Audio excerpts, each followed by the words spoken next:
Hello viewers, আসসালামু আলাইকুম। আশা করি আপনারা সবাই ভালো আছেন। আমি আপনার দোয়ায় অনেক ভালো আছি।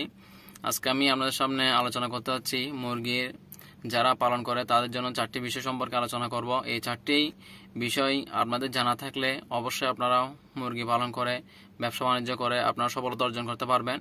এই 4টি বিষয় যদি জানা না থাকে তাহলে আপনি মুরগির ব্যবসা করে কোনোদিনও লাভবান হতে পারবেন না। সেটার জন্য তো মুরগি অনেক সময় দেখা যায় মুরগির অনেক রকমের সমস্যা থাকে, প্রবলেম থাকে। সেটার জন্য এগুলো অনেক গুরুত্বপূর্ণ বিষয়। এই 4টি বিষয় আমি এই 4টি বিষয়ে আলোচনা করতেছি একটা কারণ অনেক সময় দেখা যায় এখন যারা মুরগি পালন করতেছে তারা অনেক লস খাচ্ছে। সেটার জন্য লস খাওয়ার একটাই কারণ যারা নতুন খামারি, এখন তো বড় করেন যারা আগে পুরন খামারি ছিল তারা এখন মুরগি ব্যবসা সেরকম করে না, এখন যারা করতে সবগুলো নতুন খামারি। সেটার জন্য তো এই 4টি বিষয় যদি প্রত্যেকটা নতুন খামারে যদি জানা থাকে তাহলে আশা করি মুরগির কোনো সমস্যা হবে না, ব্যবসা বাণিজ্যের মধ্যে কোনো লসও হবে না। সেটার জন্য তো ভিডিওটি শুরু করার আগে যারা আমার চ্যানেলটি সাবস্ক্রাইব করেছেন তাদেরকে অসংখ্য ধন্যবাদ। আর যারা এখন আমার চ্যানেলটি সাবস্ক্রাইব করেন নাই তারা সাবস্ক্রাইব করে পাশে থাকবেন যেন পরবর্তী ভিডিও আপলোড করার সাথে সাথে আপনারা দেখতে পারেন। আর যারা ফেসবুক পেজ থেকে দেখতেছেন তারা ফেসবুক পেজটি ফলো করে রাখবেন যেন ফেসবুকের মধ্যে তাড়াতাড়ি ভিডিওগুলো দেখতে পারেন। সেটার জন্য তো চলে যাচ্ছে মূল কথার মধ্যে। ভিডিওটি দেরি করবো না, এরকম সংক্ষেপের ভিতরে শেষ করে দিব। প্রথম একটি বিষয় হচ্ছে 4টি বিষয়ের মধ্যে প্রথম বিষয়টা হচ্ছে আপনার মুরগির খামারের লিটারগুলা। কারণ প্রত্যেকটা কিছুর সবচাইতে আমরা যখন বাচ্চা নিয়ে আসি খামারের মধ্যে প্রথম শুরুতে আমরা আগে বাচ্চা নিয়ে আসি। বাচ্চা নিয়ে আসার আগে আমাদের আগে কি করতে হয়, লিটারগুলা প্রস্তুত করতে হয়। তো লিটারগুলো যদি আপনার সম্পূর্ণ যদি সহিশুদ্ধভাবে যদি লিটার যদি আপনি মেনটেন না করেন, এগুলো যদি পরিষ্কার করে ভাবে যদি না দেন তাহলে আপনার মুরগি বাচ্চা আনার সাথে সাথে আপনার 2-1 দিনের ভিতরে মুরগিগুলো অসুস্থ হয়ে যাবে। সেটার জন্য তো আপনার থেকে প্রথম শুরুতে আগে লিটারটা সুন্দর করে ব্যবস্থাপনা করতে হবে। কিভাবে ব্যবস্থাপনা করবেন সে সম্পর্কে যদি আপনারা যদি জানতে চান তাহলে আমি সে সম্পর্কে একটা আলোচনা করে বলবো। সেটার জন্য প্রথম জিনিসটা হচ্ছে লিটার। তারপর আবার দ্বিতীয় জিনিসটা হচ্ছে আপনার পর্দা। চারিদিকে যে আমরা যে মনে করেন বাচ্চা নিয়ে আসার আগে যে পর্দাগুলো দিতে হয়, মানে মুরগির চারিদিকে আমরা কি করে দিই, পর্দা টাঙ্গাই দিই। কিসের জন্য করেন, এখানে আপনার হিটের জন্য। একটু মুরগির বাচ্চা যেহেতু আমরা 1 সপ্তাহ পর্যন্ত মুরগিকে আপনার আলো দিতে হয়, হিট দিতে হয়, গরমের মধ্যে রাখতে হয়। সেটার জন্য কিন্তু এটা 5 দিন থেকে, গরমকালে যদি হয় তাহলে 3 দিন অথবা 4 দিন, তার চেয়ে বেশি না। যদি বেশি ঠান্ডা হয় তাহলে 7 দিন 10 দিন এরকম। তো আপনারা মনে করেন একটা হচ্ছে লিটার আর একটা হচ্ছে পর্দা, দুইটা গেছে। ঠিক আছে, এই পর্দাটা হচ্ছে অনেক গুরুত্বপূর্ণ বিষয়। পর্দাটার মধ্যে আপনারা অনেক সময় ভুল করেন। পর্দা যখন এই সকালে উপরে তুলেন তখন আপনারা একটা কাজ করেন, রাত্রে ফেলার সময় অথবা দিনে ফেলার সময় আপনারা উপরের পর্দাগুলো তুলে দেন কিন্তু নিচে খালি থাকে। সেটা একটা বিষয়। কিন্তু শীতকালের মধ্যে সবসময় একটা নিয়ম হচ্ছে যে উপরে 1 হাত বরাবর কি থাকবে, খালি থাকবে, নিচে পর্দাটা থাকতে হবে, সেটাই বিষয়।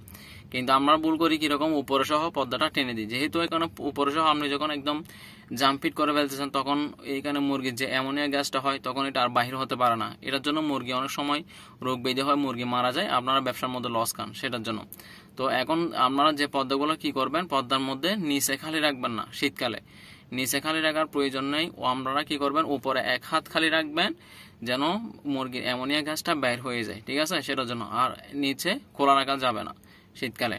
গরমকালে হলে আপনার আবহাওয়া দেখে আপনি পর্দাটা ফেলবেন, না হলে উপরে তুলে রাখবেন, সমস্যা নেই। মুরগির এই যেটা মনে করেন মাছ বরাবর রাখবেন পর্দাটা, সেটা।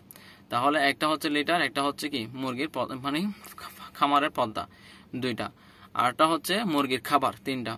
3 নম্বর হচ্ছে মুরগির খাবার। যদি আপনার মুরগির খাবারটা যদি ভালো না হয় তাহলে আপনি যতই খাবার খাও না কেন আপনার মুরগিরগুলো ওয়েটও আসবে না, কোনো কিছু আসবে না, মুরগি বড় হবে না। তো দেখা যায় আপনার অনেকদিন মুরগিগুলো রাখতে হবে, তখন দেখা যাবে আপনার লস হবে। সেটার জন্য তো মুরগির একটা ভালো মানের খাবার খাওয়াতে হবে। ভালো মানের খাবার কোনটা কোনটা সেটা যদি আপনারা যদি জানতে চান তাহলে সে সম্পর্কে আমি বলে দিব। কমেন্ট করে যদি বলতে মনে হয় তাহলে বলবেন, আমি বলবো, সমস্যা নেই, কোনটা কোনটা ভালো খাবার সেটা। তাহলে ভালো খাবার হচ্ছে অনেক উপকারিতা আছে। অনেকে বলে যে খাবার এটা ভালো না, এটা ভালো না, এটা ভালো না, কিন্তু খাবারটা আপনার থেকে আগে জানতে হবে কোন খাবারটা। যারা নতুন খামারি তাদেরকে আমি বিশেষ করে বলতেছি, যারা নতুন খামারি তারাই সব সময় কোনটা ভালো খাবার সেটা আগে যাচাই বাছাই করে নিতে হবে। কারণ নতুন খামারে যারা করে তারা এখানে এসে প্রথমে ভুল করে ফেলে। ঠিক আছে, তাহলে 3টা বিষয় গেছে। আবার বলতেছি, একটা হচ্ছে লিটার, একটা হচ্ছে পর্দা, একটা হচ্ছে খাবার। 4 নাম্বার হচ্ছে বাচ্চা। আমার থেকে খাবার যেরকম ভালো মানের খাবার খাওয়াতে হবে, সেরকম বাচ্চাও নিতে হবে কি ভালো মানের। যেমন ধরো আমরা এখন যে বাচ্চাগুলো নিই, অনেক কোম্পানি বাইর হয়ে গেছে, কোম্পানির অভাব নাই বাংলাদেশের মধ্যে। এখন বাচ্চার কোম্পানি ঘরে ঘরে হয়ে যাচ্ছে সেরকম। তো যেহেতু হইলে তো হবে না, আমাদের ভালো জিনিস লাগবে। একটা জিনিস আমরা যখন ভালো জিনিস একটা জিনিস নিব, তাহলে সেটা হচ্ছে আমরা কি সফলতা অর্জন করতে পারবো। না হলে তো মনে করো একটা খারাপ বাচ্চা একটা নিয়ে আসলাম, সেটা 2 দিন পরে দেখা যায় আপনার পায়েটা লোলা হয়ে গেছে, এটা আপনার প্যারালাইসিস হয়ে গেছে, সমস্যা হয়ে গেছে, পাক বাঁকা হয়ে যাচ্ছে, মুরগির ঘাড় বাঁকা হয়ে যাচ্ছে, তাহলে এটা হবে না। তো তখন দেখা যায় একটা একটা করে মুরগি মারা যাচ্ছে, আপনার মুরগি হাঁটতে পারতেছে না, অনেক সমস্যার মধ্যে দেখা যায়। তো সব সময় আপনারা চেষ্টা করবেন মুরগির বাচ্চাটা ভালো দিক থেকে নেওয়ার জন্য। তো কোন কোন কোন কোম্পানির মুরগির মোটামুটি বাচ্চা ভালো আছে সে সম্পর্কে যদি আপনারা জানতে চান, তাও কমেন্ট করবেন। আমি একটা একটা বিষয় করে আপনাদেরকে আলোচনা করব। আমি যতটুকু পারি আপনাদেরকে বলার জন্য চেষ্টা করব, বাকিটা আপনারা কিন্তু যাচাই বাছাই করে নিতে হবে। সেটার জন্য যেহেতু আমি মুরগির ব্যবসা করছি, তার জন্য আমার মোটামুটি অভিজ্ঞতা আছে, তার জন্য আমি আপনাদেরকে সেটা শেয়ার করি। তো মনে করেন এই 4টা বিষয়ের মধ্যে আপনারা কি রাখবেন, একটা হচ্ছে লিটার, একটা হচ্ছে পর্দা, একটা হচ্ছে খাবার, আর একটা হচ্ছে কি মুরগির বাচ্চা। এই 4টা বিষয়, এই 4টা বিষয় যদি আপনি সব সময় যদি সঠিকভাবে যদি সমাধান করতে পারেন, তাহলে ইনশাল্লাহ আপনি মুরগির ব্যবসার মধ্যে কোনোদিনও লস খাবেন না, আপনার ব্যবসাটা ভালো করে চলবে। তো আজকে হচ্ছে এইটুকু। তো ভিডিওটি ভালো লাগলে একটি লাইক দিবেন, আর কোনো কিছু জানা থাকলে কমেন্ট বক্সের মধ্যে জানিয়ে দিবেন। তারপর ভিডিওটি শেয়ার করে রাখবেন, যেন আপনাদের কোনো প্রয়োজন হলে আবার যেন দেখতে পারেন, সেটার জন্য যেন অন্যজনও দেখতে পারে। তো সবাই সুস্থ থাকবেন, ভালো থাকবেন। আসসালামু আলাইকুম রহমতুল্লাহি ওয়া বারাকাতুহু।